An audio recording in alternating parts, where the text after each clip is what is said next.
আসসালামু আলাইকুম। আপডেট বাংলা সংবাদে আপনাকে স্বাগত। শুরুতেই শিরোনাম, পরে বিস্তারিত। পরিস্থিতি বুঝে মাঠে নামার সিদ্ধান্ত বিএনপির। এদিকে সারা দেশে বৈষম্য বিরোধী ছাত্র আন্দোলনের বিক্ষোভ আজ। এছাড়া প্রকৃত নিহতের তালিকা প্রকাশের দাবি জাতীয় পার্টির। আরও থাকছে, আন্দোলন চলবে, জিম্মি করে নির্যাতনের মুখে স্টেটমেন্ট নেওয়া হয়েছে।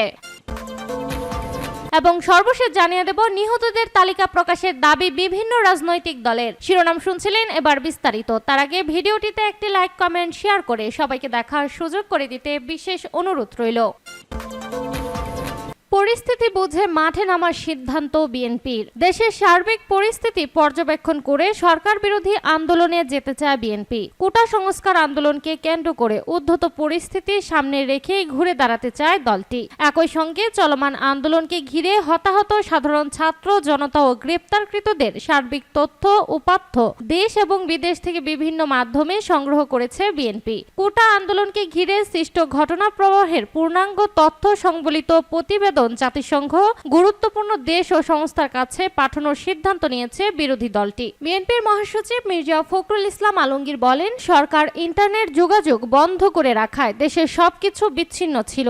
দলীয় কার্যালয়গুলোতে অভিযান চালিয়ে পুলিশ সব নিয়ে গেছে। এ অবস্থায় সার্বিক পরিস্থিতি পর্যালোচনা করে এগোতে হবে। সরকারি চাকরিতে কোটা সংস্কার আন্দোলন ঘিরে সংঘাতে সাধারণ শিক্ষার্থী সহ বিপুল সংখ্যক নানা পেশার মানুষ হতাহত হন। একই সঙ্গে বিরোধী রাজনৈতিক নেতাকর্মী সহ শিক্ষার্থীদের নির্বিচারে গ্রেপ্তার ও সরকারের বিভিন্ন কৌশলকে সামনে রেখে নতুন করে নিজেদের অবস্থান নিতে শুরু করেছে বিএনপি। উদ্ধত পরিস্থিতিকে দেশ ও জাতির ক্রান্তিকাল আখ্যা দিয়ে সরকার পতনের এক দফা দাবিতে জাতীয় ঐক্যের ডাক দিয়েছে দলটি। গত শুক্রবার রাতে বিএনপির মহাসচিব মির্জা ফখরুল ইসলাম আলমগীর স্বাক্ষরিত বিবৃতিতে জাতীয় ঐক্যের আহ্বান জানিয়েছেন। এই জাতীয় ঐক্য গঠন করতে যুগপৎ আন্দোলনের সঙ্গে যুক্ত সমমনা রাজনৈতিক দল ছাড়াও জামায়াতে ইসলামী সহ ডান বাম ইসলামপন্থী রাজনৈতিক জোট ও দল এবং অন্যান্য সংগঠনের প্রতি আহ্বান জানিয়েছে। এই আহ্বানে সাড়া দিয়ে এরই মধ্যে 27টি রাজনৈতিক দল ঐক্যের পক্ষে অবস্থান ঘোষণা করেন। সারা দেশে বৈষম্য বিরোধী ছাত্র আন্দোলনের বিক্ষোভ আজ। দাবি আদায় না হওয়া পর্যন্ত আন্দোলন চলবে উল্লেখ করে সারা দেশে সোমবার ছাত্র জনতার বিক্ষোভ কর্মসূচি ও প্রতিবাদ সমাবেশ ঘোষণা করেছে বৈষম্য বিরোধী ছাত্র আন্দোলন। রোববার রাতে বৈষম্য বিরোধী ছাত্র আন্দোলনের সমন্বয়ক আব্দুল কাদেরের গণমাধ্যমে পাঠানো বার্তায় এই কর্মসূচির কথা জানানো হয়েছে। এর আগে ডিবি কার্যালয়ে হেফাজতে থাকা আন্দোলনে 6 সমন্বয়ক কর্মসূচি প্রত্যাহারের ঘোষণা দিয়েছিলেন। পরে বাকি সমন্বয়কদের পক্ষ থেকে পাঠানো বিবৃতিতে বলা হয়, সরকারের নিরাপত্তা বাহিনীর গুলিতে ও ছাত্রলীগের আক্রমণে নিহত শত শত শহীদদের আত্মত্যাগ তিরস্কার করে ডিবি কার্যালয়ে বন্দুকের নলের মুখে জিম্মি করে সমন্বয়কদের মাধ্যমে জোরপূর্বক স্ক্রিপ্টেড বিবৃতি আদায়ে তীব্র নিন্দা ও প্রতিবাদ জানায়। আমাদের দাবি আদায়ে আমরা অবিচল ছিলাম, রয়েছি এবং থাকব। প্রিয় দেশবাসী ও ছাত্র সমাজ, বিগত কয়েকদিন যাবৎ গণহত্যা, গণগ্রেপ্তারের পর সরকার এখন এক নতুন নাটক শুরু করেছে। বৈষম্য বিরোধী ছাত্র আন্দোলনের সমন্বয়কদের তুলে নিয়ে ডিবি কার্যালয়ে জিম্মি করে অস্ত্রের মুখে স্ক্রিপ্টেড বিবৃতি দিয়েছে। ছাত্র সমাজের দাবিগুলোর প্রতি সরকার চরম দৃষ্টতা প্রদর্শন করেছে। বিবৃতিতে আরো বলা হয়েছে, শুধু তাই নয়, সারা দেশের রাষ্ট্রীয় বাহিনী ও ছাত্রলীগ সন্ত্রাসীদের হাতে নিহত শহীদদের পরিবারকে হুমকি ধমকি ও ভয়ভীতি দেখিয়ে আর্মড ফোর্সকে ব্যবহার করে ঢাকায় এনে সরকার তাদের থেকে মিথ্যা জবানবন্দি নেওয়া ও সমস্ত দায় আন্দোলনকারীদের উপর চাপিয়ে শহীদদের রক্তের সঙ্গে তামাশা করেছে। আমরা দ্ব্যর্থহীন ভাষায় বলতে চাই, জীবনের শেষ নিঃশ্বাস পর্যন্ত ছাত্র সমাজ শহীদদের রক্তের সঙ্গে বেইমানি করতে পারে না। বার্তায় আরো বলা হয়, দেশে কোটা সংস্কার আন্দোলনকে কেন্দ্র করে সরকার সাধারণ শিক্ষার্থীদের উপরে নির্যাতনের স্ট্রিম রুলার চালিয়ে যাচ্ছে। ব্যাপক হত্যাযজ্ঞের পর সরকার সারা দেশে রেড করে গণগ্রেপ্তার করছে। হাজার হাজার মামলা ও গ্রেপ্তার করা হচ্ছে। জানালার পাশে পড়ার সময় কমলমতি শিশু সামিরকে হেলিকপ্টার থেকে গুলি করে হত্যা করা হয়েছে। প্রাইভেট বিশ্ববিদ্যালয়ের শিক্ষার্থীদের উপর স্মরণকালের সবচেয়ে বড় বর্বরোচিত হামলা চালানো হয়েছে।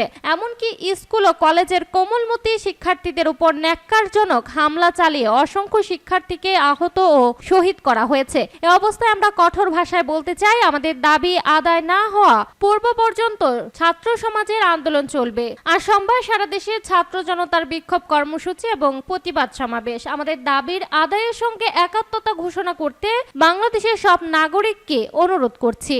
প্রকৃত নিহতের তালিকা প্রকাশের দাবি জাতীয় পার্টির। কোটা সংস্কার আন্দোলনকে ঘিরে সংঘর্ষে নিহত ব্যক্তিদের তালিকা প্রকাশের দাবি জানিয়েছে জাতীয় পার্টি জাপা। দলটির মহাসচিব মুজিবুল হক চুন্নু রোববার এক সংবাদ সম্মেলনে বলেছে, আন্দোলনে নিহত শিক্ষার্থীদের বীর মুক্তিসেনা হিসেবে আখ্যায়িত করতে হবে। একটি নিরপেক্ষ কমিশন গঠনের মাধ্যমে প্রকৃত নিহতের তালিকা প্রকাশ করতে হবে। পাশাপাশি শিক্ষার্থীদের চলমান অসহিংস আন্দোলনের প্রতি জাতীয় পার্টির সমর্থন অব্যাহত থাকবে বলেও জানিয়েছে তিনি। রোববার বিকেলে রাজধানীর বনানীতে জাপার কার্যালয়ে দলের চেয়ারম্যান ও বিরোধী দলীয় নেতা গোলাম মোহাম্মদ কাদেরের সভাপতিত্বে কেন্দ্রীয় নেতাদের নিয়ে যৌথ সভা অনুষ্ঠিত হয়। সেই বৈঠকের পর এক সংবাদ সম্মেলনে জাপার মহাসচিব মুজিবুল হক তাদের দলের অবস্থান তুলে ধরেন। যৌথ সভায় 42 জন নেতা চলমান পরিস্থিতি নিয়ে তাদের বক্তব্য দেন। সংবাদ সম্মেলনে মুজিবুল হক বলেন, কোটা সংস্কার আন্দোলন একটি অরাজনৈতিক ও অধিকার আদায়ের আন্দোলন হলেও এটি আর ছাত্রদের মধ্যে সীমাবদ্ধ আন্দোলন ছিল না। এক পর্যায়ে এটি ছাত্র জনতার আন্দোলনে রূপ নেয়। মুজিবুল হক বলেন, দীর্ঘদিনের শোষণ, বঞ্চনা, গণতন্ত্রহীনতায় মানুষের মধ্যে একটি চাপা ক্ষোভ বিরাজ করছিল।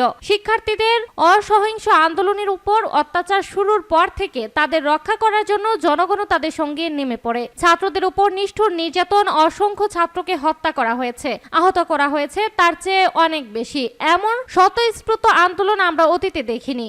আন্দোলন চলবে জিম্মি করে নির্যাতনের মুখে স্টেটমেন্ট নেওয়া হয়েছে।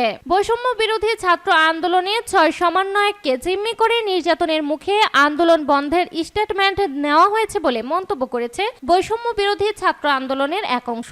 একই সঙ্গে আন্দোলন চলবে বলে ঘোষণা দিয়েছে তারা। রোববার রাতে টেলিগ্রাম ও সামাজিক যোগাযোগ মাধ্যম ফেসবুকে তারা এই ঘোষণা দেন। বৈষম্য বিরোধী ছাত্র আন্দোলনের সমন্বয়ক আবুল কাদের টেলিগ্রামে লেখেন, সমন্বয়কদের জিম্মি করে নির্যাতনের মুখে যে স্টেটমেন্ট দেওয়ানো হয়েছে সেটা কখনোই জাতির নিকট গ্রহণযোগ্য হতে পারে না। আটককৃত সমন্বয়কেরা ভয় ভীতির মুখে গোয়েন্দা সংস্থা লিখে দেওয়া যে বক্তব্য কেবল রিডিং পড়ে গেছে, আমরা সেই বক্তব্য প্রত্যাখ্যান করছি এবং একই সঙ্গে জোরপূর্বক বক্তব্য আদায় করার মতো সরকারের এমন জঘন্য কাজের তীব্র নিন্দা এবং প্রতিবাদ জানাচ্ছি। তিনি আরো বলেন, আমরা দ্ব্যর্থহীন ভাষায় বলতে চাই, পূর্বে উত্থাপিত ছাত্র হত্যার দায়ে প্রধানমন্ত্রীর ক্ষমা প্রার্থনা, স্বরাষ্ট্রমন্ত্রীর পদত্যাগ সহ 9 দফা দাবি আদায় না হওয়া পর্যন্ত আমাদের আন্দোলন চলমান থাকবে। দেশবাসীর প্রতি আহ্বান, আপনারা কোনো প্রকার বিভ্রান্ত হবেন না। যে কোটার জন্য সরকার এতগুলো মানুষকে হত্যা করেছে, সেই হত্যার বিচার না হওয়া পর্যন্ত আন্দোলন চলবে। নিহতদের তালিকা প্রকাশের দাবি বিভিন্ন রাজনৈতিক দলের। কোটা সংস্কার আন্দোলন ঘিরে সংঘাত সংঘর্ষে হতাহতের তালিকা প্রকাশের দাবি জানিয়েছে বাম গণতান্ত্রিক জোট, ফ্যাসিবাদ বিরোধী বাম মোর্চা ও বাংলাদেশ জাসদ। একই সঙ্গে হত্যায় জড়িতদের বিচার দাবি করেছে তারা। রোববার বাম গণতান্ত্রিক জোটের কেন্দ্রীয় পরিচালনা পরিষদের সদস্য রাজিকুজ্জামানের পাঠানো সংবাদ বিজ্ঞপ্তিতে এইসব দাবি জানানো হয়। এতে বলা হয়, বাম গণতান্ত্রিক জোট, ফ্যাসিবাদ বিরোধী বাম মোর্চা ও বাংলাদেশ জাসদের নেতারা ঢাকা মেডিকেল কলেজ হাসপাতালে গিয়ে আইন শৃঙ্খলা রক্ষাকারী বাহিনীর গুলি ও নির্যাতনে আহতদের খোঁজ খবর নেন। তারা হাসপাতালের বিভিন্ন ওয়ার্ডে চিকিৎসাধীন আহতদের সাথে কথা বলেন। আহত হওয়ার ধারণ ও শারীরিক ক্ষতি দেখে বিস্ময় প্রকাশ করে এই ধরনের হামলা ও পুলিশের গুলি বর্ষণের নিন্দা ও ক্ষোভ প্রকাশ করেন তারা। বাম গণতান্ত্রিক জোটের নেতা অভিযোগ করেন, সরকার ও আইন শৃঙ্খলা রক্ষাকারী বাহিনী রাবার বুলেট, কাঁদানে গ্যাসের সেল, সাউন্ড গ্রেনেড ব্যবহার করেছে বলে মিথ্যাচার করে দেশবাসীর কাছে সত্য গোপন করছে। আহত ব্যক্তিদের দেখতে হাসপাতালে গেছেন বাম গণতান্ত্রিক জোটের সমন্বয়ক ও বাসদের সাধারণ সম্পাদক বজলুর রশিদ, বাংলাদেশের কমিউনিস্ট পার্টির সিপিবি সাধারণ সম্পাদক রুহিন হোসেন প্রিন্স এবং আরো অনেক।